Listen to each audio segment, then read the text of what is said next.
The moment my landlord handed me that eviction notice with a cruel smile, he thought he had destroyed me. Little did he know, he had just signed his own death warrant. When I lost my job during a round of corporate layoffs, I was not scared at first. Not even close. I had savings that could last me several months, a solid resume that showcased years of hard work and dedication, and the kind of relentless hustle that does not sleep, does not quit, and certainly does not back down when life throws its worst punches. I was the type of person who had always landed on my feet. Every challenge I had faced before this moment had only made me stronger, more determined, more focused on achieving my goals. I had climbed corporate ladders, navigated office politics, and built a reputation as someone who got things done no matter what obstacles stood in my way. But 2 months into my unemployment journey, reality began to sink in like ice water in my veins. No callbacks. Not a single interview. Not even a rejection email to acknowledge that I existed. The silence was deafening, crushing, and absolutely soul-destroying. 3 months in, and my optimism had completely evaporated like morning mist in the harsh sunlight of truth. The savings account that once felt like a safety net now looked more like a rapidly deflating life raft in an ocean of uncertainty. Every day that passed without work felt like another nail in the coffin of my financial stability. For months into this nightmare, my landlord, Marcus Blackwood, slid a letter under my door. The sound of that envelope hitting my hardwood floor still haunts me. It was a sound that would change everything. A sound that would set in motion a chain of events that would ultimately destroy the very man who created it. I opened that letter with trembling hands, and the words inside hit me like a physical blow to the stomach. Due to current market changes and rising property values, your monthly rent will increase by 40% effective next rental cycle. This adjustment reflects the fair market value of comparable units in the area. Please remit payment accordingly or vacate the premises. 40%. Not 10%. Not even 20%. 40%. When you are unemployed, living off savings, and desperately searching for work, a 40% rent increase is not just unreasonable. It is devastating. It is cruel. It is designed to push you out, to force you into homelessness, to break you completely. My hands were shaking so violently I could barely hold my phone as I dialed his number. I was hoping, praying, begging the universe that he would show some humanity, some compassion, some basic human decency. After all, this was not just any landlord. This was Marcus Blackwood, the man I had chatted with in the hallways for years. The man who knew I had lost my job. The man I had baked homemade chocolate chip cookies for last Christmas, spending hours in my kitchen because I wanted to do something nice for him. He answered on the third ring, and I could hear the smugness in his voice before he even spoke. Well. I was wondering when you would call. Marcus, please, I began, my voice cracking with desperation. You know I lost my job. You know I am looking for work. This increase. I cannot afford it. Is there any way we can work something out? Maybe a payment plan? Maybe we can delay the increase until I find employment. The sound that came through the phone next will forever be burned into my memory. He laughed. Not a polite chuckle or an uncomfortable laugh. This was a deep, cruel, heartless laugh that seemed to go on forever. Not my problem, you cannot keep a job, he said, his voice dripping with contempt.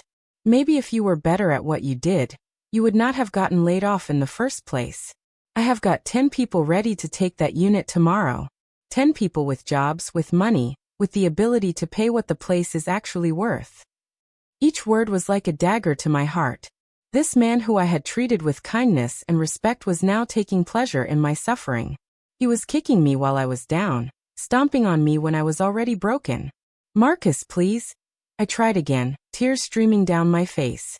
I have been a good tenant for 3 years. I have never been late on rent, never caused problems, never. Save it, he interrupted. This is just business. Nothing personal. You cannot afford to live here anymore, so move somewhere you can. Simple as that. Just business. Nothing personal. Those words would echo in my mind for months to come. They would fuel every decision I made, every risk I took, every sacrifice I endured. Those words would become the foundation of my revenge. The phone went dead, leaving me sitting on my kitchen floor, surrounded by unpaid bills and job rejection emails, with nowhere to turn and no one to help me. But Marcus Blackwood had made one crucial mistake. He had assumed I was weak. He had assumed I would simply roll over and accept defeat. He had no idea that he had just awakened something inside me that had been dormant for far too long. Fine. If this was just business, then I would treat it like business. I packed my belongings with methodical precision, each item carefully wrapped and stored as if I were preparing for war. Because that is exactly what this was. A war that Marcus Blackwood had started, but that I was going to finish. But I did not just leave. I did not slink away with my tail between my legs like he expected. Instead, I plotted. I planned. I strategized like a general preparing for the battle of a lifetime. I moved in with my sister Zara temporarily, sleeping on her couch, and trying to maintain what little dignity I had left. But every morning, I woke up with fire in my veins and determination in my heart. This was not the end of my story.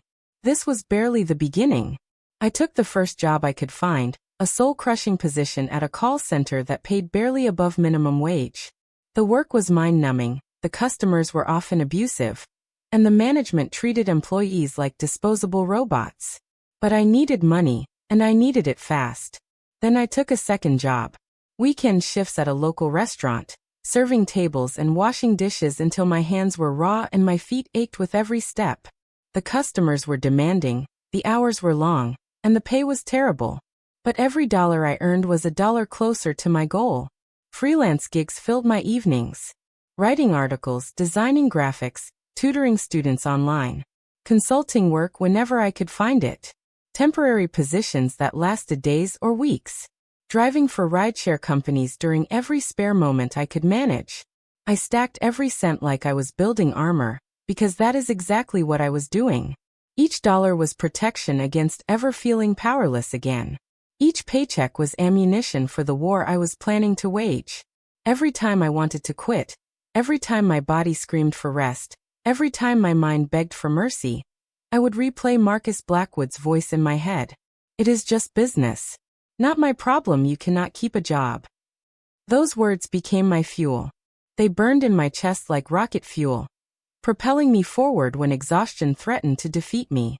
They reminded me why I was sacrificing everything. Why I was working 18-hour days. Why I was living like a monk and saving every possible penny. Because this was just business. And I was about to become very, very good at business. I studied real estate at night, poring over books and online courses until my eyes burned and my head pounded.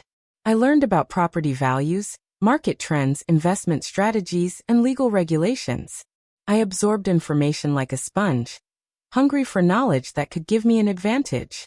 I met with small-time investors at coffee shops and networking events, picking their brains about successful strategies and common pitfalls.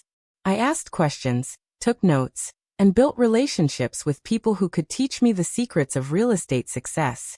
I got licensed as a real estate agent, spending weekends in certification classes and studying for exams while my friends were relaxing and enjoying their lives. Every sacrifice felt worth it when I thought about the look on Marcus Blackwood's face when my plan finally came to fruition. I started flipping tiny condos, using every dollar I had saved to purchase properties that needed work. I spent my own weekends painting walls, replacing fixtures, and learning home improvement skills that I never thought I would need. My hands became calloused, my back ached constantly, and my social life completely disappeared. But my bank account grew steadily, and more importantly, my knowledge of the real estate market expanded exponentially. I learned which neighborhoods were up and coming, which properties had the best investment potential, and how to spot deals that other investors missed. Within 18 months, I had flipped 7 properties and built a reputation as someone who could identify undervalued real estate and transform it into profitable investments. My network of contacts grew, my expertise deepened, and my confidence soared. 2 years after Marcus Blackwood had laughed at my desperation, I had built a real estate portfolio substantial enough to attract a group of serious investment partners. These were not small-time players anymore. These were wealthy individuals with millions of dollars to invest, and the connections to make big deals happen. I had transformed from a desperate, unemployed tenant into a legitimate real estate investor with the resources and knowledge to play in the big leagues. The scared, broken person who had begged for mercy on that phone call no longer existed. In her place stood someone stronger, smarter, and infinitely more dangerous. And then fate delivered exactly what I had been waiting for. Marcus Blackwood listed the building. The same building where he had raised my rent and laughed when I begged for leniency. The same building where he had kicked me when I was down and told me it was just business. The same building that had become the symbol of everything I was fighting to overcome. I remember the moment I saw the listing. I was sitting in my new office, reviewing potential investment properties with my partners, when the familiar address caught my eye. For a moment, I could not breathe. My heart pounded so hard I thought it might explode. This was it. This was the moment I had been working toward for 2 years. Every 18-hour day, every weekend spent painting and renovating, every sacrifice I had made had led to this exact moment. I called an emergency meeting with my investment partners. These were sophisticated businesspeople who had worked with me on multiple successful projects. They trusted my judgment, respected my expertise, and were ready to back me on deals that made financial sense. I presented the building as a solid investment opportunity, which it absolutely was. The location was excellent, the property had good bones, and the rental income potential was substantial. But I did not tell them about the personal history. I did not mention Marcus Blackwood's cruelty or my burning desire for revenge. This was business, after all. Just like he had said. We made an offer that was competitive but not excessive. We did not want to overpay, even for the sake of revenge. The goal was to acquire the property at a price that made financial sense while still ensuring we would win the bidding war. Other investors were circling the property like sharks. The real estate market was hot, and buildings like this one did not stay on the market long. Every day felt like an eternity as we waited to hear whether our offer would be accepted. Finally, after what felt like the longest week of my life, we got the call. Our offer had been accepted. The building was ours. The ink was still drying on the purchase agreement when I walked into Marcus Blackwood's office. I had spent considerable time planning this moment, choosing my outfit carefully, preparing my words, and rehearsing the scene in my mind countless times. He did not recognize me at first, which was not surprising. I looked very different now. Sharper. More polished. My hair was professionally styled, my clothes were expensive and well-fitted, and I carried myself with the confidence of someone who had rebuilt herself from the ground up. The scared, desperate woman who had begged him for mercy 2 years ago was gone. In her place stood someone who had learned to play the game better than he ever could. "Can I help you?" he asked, barely looking up from his computer screen. "Actually, yes," I said, my voice calm and steady. "I have something for you." I handed him a letter, watching his face carefully as he opened it. The confusion in his eyes slowly transformed into shock, then disbelief, then something that looked very much like fear. "Eviction notice," he stammered, his voice cracking. "For who? There must be some mistake." "For you," I said, allowing myself a small smile. "Effective immediately." The color drained from his face as the reality of the situation sank in.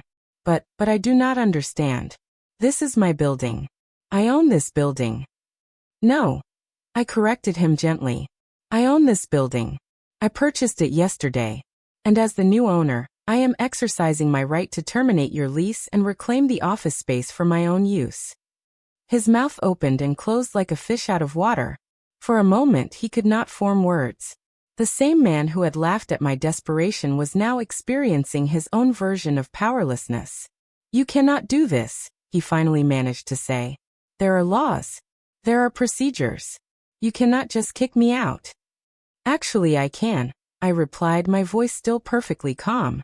"The lease agreement you signed includes a clause that allows the property owner to terminate the arrangement with 30 days' notice for owner occupancy. I am giving you that notice now." I had done my homework.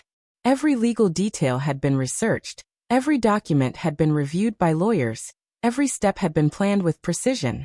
This was not revenge driven by emotion. This was justice executed with surgical precision.